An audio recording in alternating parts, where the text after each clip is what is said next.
कर रख लेना महादेव तू अपने चरणों में। मुझे दास बना कर रख लेना महादेव तू अपने चरणों में। महादेव तू अपने चरणों में। महादेव तू अपने चरणों में। मुझे दास बना कर रख लेना महादेव तू अपने चरणों में।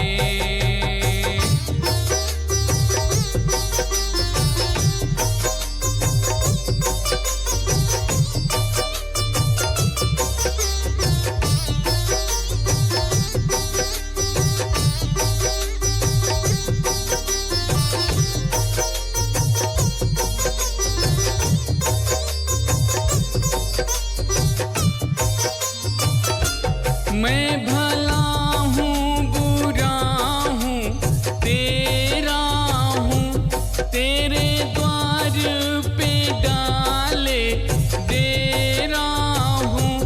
मैं भला हूँ बुरा हूँ तेरा हूँ, तेरे द्वार पे डाले दे रहा हूँ। मुझे चाकर जानी के रख लेना महादेव तू अपने चरणों में। मुझे दास बना कर रख लेना महादेव तू अपने चरणों में।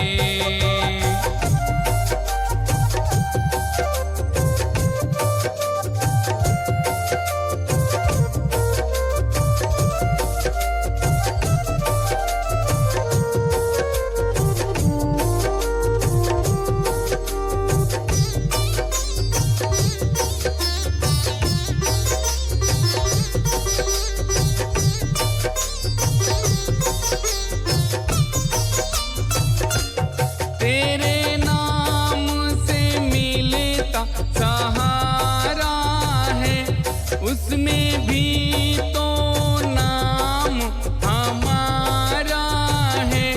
तेरे नाम से मिलता सहारा है, उसमें भी तो नाम हमारा है।